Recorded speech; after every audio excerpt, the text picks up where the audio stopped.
Hoy nos acompaña Jorge Zapata, presidente de la CONFIEP, el gremio de empresas más importantes que hay en nuestro país. Señor Zapata, ¿cómo está? Bienvenido.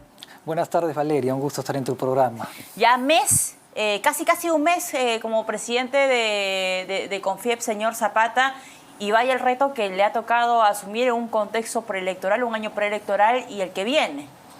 Sí, bueno, hemos asumido esta tarea importante, trascendente y sobre todo importante porque hay que dar propuestas, ¿no? Hay que hablar de los temas del desarrollo nacional, temas que traen diferentes oportunidades a las regiones, a Lima mismo, a la costa, a la sierra, a la selva, articular con las cámaras de comercio regionales para tener un abanico de propuestas importantes ya que se vienen las elecciones, articular con los trabajadores, articular mucho con la pequeña y microempresa que también tienen su propia problemática y hoy día están sufriendo mucho con la violencia que se ha instalado en el país, ¿no? De manera que es un reto grande, es un reto importante, va a demandar tiempo, pero lo asumimos con mucha expectativa. Es un reto bonito, hay que hacer mucho trabajo en el Perú para empezar a dar propuestas de desarrollo, ¿no? ¿Qué es lo que demandan las cámaras? Usted ha estado viajando, tengo entendido que también se avecinan otros viajes para poder hablar con las cámaras de comercio de distintas ciudades, de las regiones de nuestro país. ¿Qué demandan las cámaras? ¿Qué necesitan las cámaras? Demandan sobre todo muchas cosas, ¿no? Pero sobre todo conectividad, ¿no? Las carreteras que están en mal estado, o carreteras que se necesitan, que se convocaron a proceso de licitación para ejecutarlas en su momento y no se ejecutaron, hay obras paralizadas, requieren las mejoras en sus aeropuertos, requieren eso, más que nada transportes, ¿no? También demandan seguridad, porque también se ha instalado la violencia, demandan inversiones del sector privado, y reglas de juego claras para que hayan inversiones. En la selva se pide a gritos inversiones, ¿no? La selva, sobre todo Loreto, es una región que ha decaído en sus niveles de mejora de niveles de vida de la población, ¿no? El PBI de Loreto crece a la mitad de lo que crece el Perú, el PBI nacional hace muchos años, y eso le ha dejado un estancamiento, ¿no? En el sur tienen sus propias demandas, en Arequipa hay muchos proyectos con mucho potencial, pero que hay que sacar adelante. En Cusco demandan el gas, eso es una demanda que exigen mucho los cusqueños, y así cada uno tiene su propia agenda, ¿no? Ahora, y respecto al análisis de lo avanzado políticamente en temas de... Sabemos que esto brinda cierta confianza en los empresarios, lo que conlleva las certidumbres que también conlleva a invertir en varios sectores de nuestro país. ¿Usted observa, señor Zapata, que se están dando las señales adecuadas para establecer o cuajar la confianza y las inversiones en nuestro país? Mire, tenemos que hacer mucho más. Yo creo que hay un discurso pro inversión y ojalá que el gobierno que salga a partir de 28 de julio, que gobierne a partir de 28 de julio de 2026, por lo menos conserve ese discurso pro inversión, ¿no? En economía no hay secretos. Los países que se han desarrollado ha sido a través de las inversiones, de la iniciativa privada, de las reglas de juego claro, del buen ambiente de negocios. Todo eso ha pesado mucho para que los países que hoy día son desarrollados y que hace 30 años eran más pobres que el Perú, hayan alcanzado esos niveles de desarrollo. De manera que hay que hacer mucho por impulsar las inversiones, ¿no? Si algo se está haciendo ahora, hay que hacer mucho más, ¿no? Y siempre hay discursos de gente trasnochada o ideologizada que va por otro camino, pero tenemos que hacer más potente el discurso de la promoción de las inversiones. Yo recuerdo cuando usted estaba presente en la ceremonia y asumió el rol como presidente de CONFIEP, estuvo también en este evento la presidenta de la República y usted fue bastante frontal. Creo que no se guardó nada cuando dijo que habían cosas que faltaban hacer al gobierno, ¿no? Se tenía que invertir de manera inteligente, que habían brechas todavía que cerrar, ¿no?, en beneficio de los peruanos en regiones, en temas de salud, en temas de educación, y que no había necesidad de incluso darle más plata a Petroperú. Sí, correcto. A Petroperú ya le ha consumido al erario nacional muchos recursos y vamos a ver si sale adelante. Todavía está por verse eso. Hay un plan que ha hecho los nuevos funcionarios, pero está por verse. Y no podemos seguir desperdiciando la plata de esa forma, ¿no? Se le entregaron 20.000 millones de soles en los últimos 6 o 5 años y tenían una deuda de 3.500 millones de dólares. Eso suma como 35.000 millones de soles. Con eso se ha podido hacer una buena cantidad de hospitales, de escuelas, de vivienda, de saneamiento, es decir, llevarle agua y desagüe a la gente que no la tiene, ¿no? Entonces hay que enfocar bien las inversiones públicas. Y por otro lado, hay que renovar y cambiar totalmente nuestro sistema de contratación pública que no camina.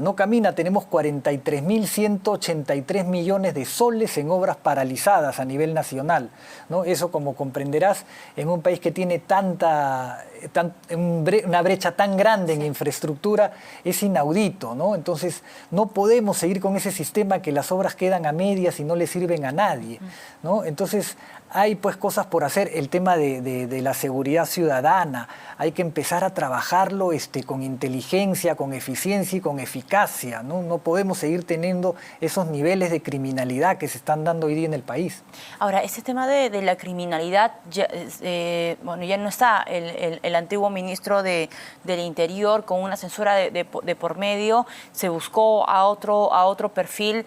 Este cambio en el Ministerio del Interior ha dado cierta calma, cierta confianza al gremio empresarial, porque estamos hablando no solamente de compañías grandes, estamos hablando de las MIPES, ¿no? que forman o conforman el tejido más importante de nuestro país. Nosotros siempre dijimos que había que articular un plan para la inseguridad ciudadana y para la lucha contra la delincuencia que tenía varias aristas, varios enfoques, y que no bastaba con un cambio de ministro. Bueno, el cambio de ministro puede haber oxigenado al Ejecutivo, pero hay que hacer mucho más, ¿no? Y lo más importante, lo número uno que hay que hacer, y eso es inmediato, hay que ver entre Fiscalía y Poder Ejecutivo qué está pasando con... Sí. Señor Zapata, vamos a continuar con el tema de inseguridad y las propuestas que están proponiendo o que están planteando ustedes desde CONFIEP. Entiendo que el año pasado en CADE Arequipa tuvieron unos lineamientos y entre los temas estaba justamente la lucha contra la criminalidad. Sí, veníamos diciendo que esto necesita un trabajo articulado, ¿no? Y el primer tema a resolver es esta situación por la cual unos acusan a otros de no estar a la altura de las circunstancias en la lucha contra la criminalidad. Es decir, el Ejecutivo acusa a la Fiscalía y la Fiscalía acusa al Ejecutivo. Eso tiene que acabar. Tienen que sentarse en una mesa y resolver ese problema. Si las leyes son demasiado garantistas, demasiado laxas y no le permiten a los fiscales hacer su trabajo, pues que convoquen al presidente del Congreso y a los congresistas para que las leyes se fortalezcan y permitan hacer su trabajo. Si por el contrario los fiscales no están actuando bien, bueno, habrá que conseguir nuevos fiscales, habrá que hacer los concursos respectivos para traer fiscales a la altura de las circunstancias que necesita el país para frenar esta ola de violencia. Por otro lado, nosotros hemos trabajado mucho el tema de la logística y la implementación de tecnología para las comisarías, para la policía en general. Ahí hemos mostrado nuestra disposición a colaborar a través de donaciones y a través de obras por impuestos, y ya se han hecho campañas y ya se han hecho entregas anteriormente, ¿no? Creo que esa es una parte donde al sector privado le corresponde o puede actuar de forma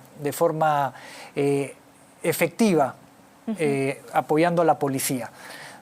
Sí. Para implementar los centros de flagrancia, que también son interesantes porque en esos centros trabaja la policía y trabaja la fiscalía y trabajan los jueces, todos en conjunto, para que el delincuente capturado no salga de ahí. Ahí mismo el fiscal haga los expedientes correspondientes, el juez juzgue, la policía previamente tenga ya los atestados y en un solo local salga el el delincuente ya sentenciado, ¿no? Claro. Entonces, hemos hecho esta serie de propuestas y nos reunimos con los miembros del Ejecutivo para seguir colaborando, porque este es un fenómeno que necesita la colaboración de todos, ¿no? No hay que dejar de lado a los gobernadores regionales, no hay que dejar de lado a los alcaldes que tienen mucho que decir en temas de seguridad ciudadana, y no hay que dejar de lado, por supuesto, la inteligencia, que es un factor importantísimo en el combate contra la inseguridad.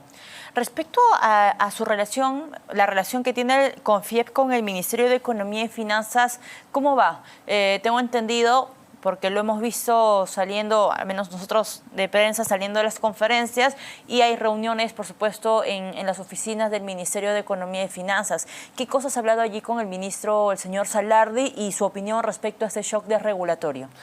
Mira, el ministro Salardi tuvo una buena actitud cuando entró, porque señaló que las medidas las iba a conversar con los gremios, ¿no es cierto? Él señaló que no nos íbamos a enterar por los periódicos las medidas que se tomaran. Y eso es saludable, porque los actores, los afectados de las medidas que se tomen, tienen algo que decir siempre. Y bueno, y así lo ha venido haciendo y eso lo respaldamos, ¿no? En cuanto al shock desregulatorio, también ha dado una serie de medidas, son una buena cantidad, se habla de más de 400 medidas, ya las estamos analizando, la mayoría son interesantes, y hoy día hemos tenido una reunión más donde ha invitado a muchos presidentes y representantes de las pymes, de las micro y pequeñas empresas, que también sufren mucho con la regulación, con la inflexibilidad de algunas entidades como la SUNAFIL, como las municipalidades en las inspecciones técnicas de seguridad, como otras entidades que ponen muchas trabas y no dejan que los microempresarios se desarrollen y crezcan. ¿Hoy se han reunido con el MEF? Hoy día se han reunido. Hoy día hemos estado y han estado los miembros de la microempresa y la pequeña empresa, donde han expuesto toda esta problemática que ellos tienen.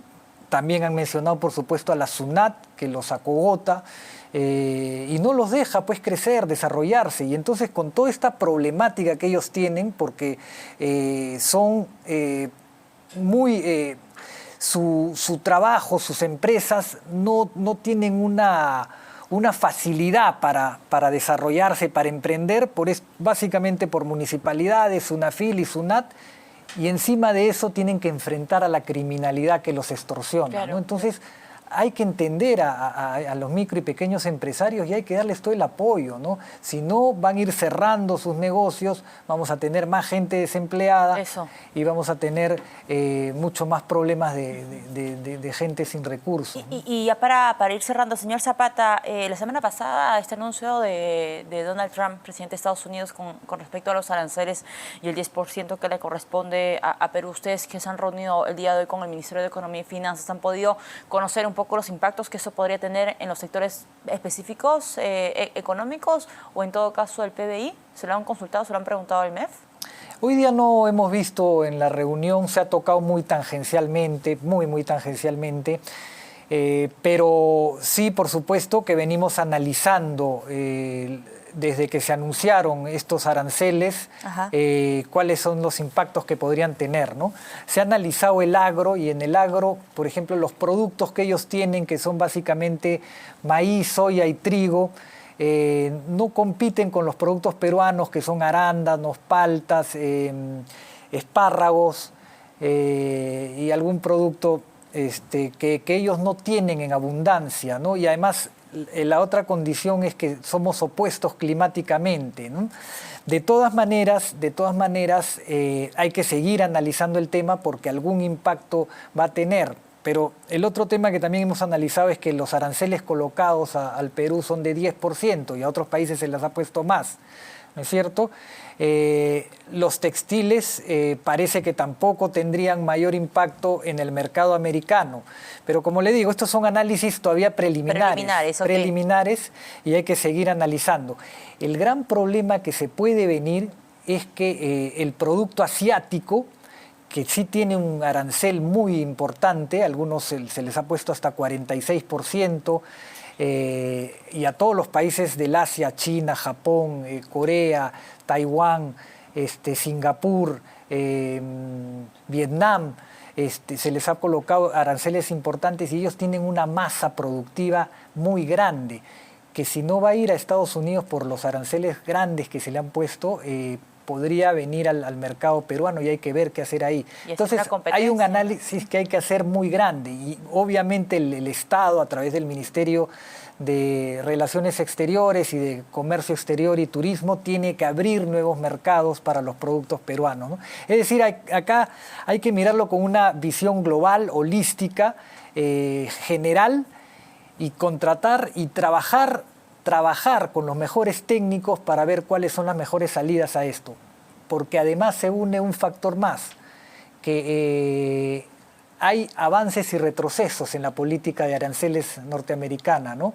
Entonces tampoco tenemos claramente qué va a pasar finalmente, ¿no? Sí, eso es verdad. Señor Zapata, yo le agradezco que nos haya acompañado, usted bastante gentil, desde que era pues presidente de la Cámara de Construcción del Perú. Jorge Zapata, hoy presidente de CONFIEP, estuvo con nosotros analizando varios temas económicos y los impactos, por supuesto, de los aranceles anunciados por el presidente Donald Trump. Hacemos una pausa y al regresar vamos a continuar con este tema porque nos acompaña Teresa Mera, viceministra de Comercio Exterior.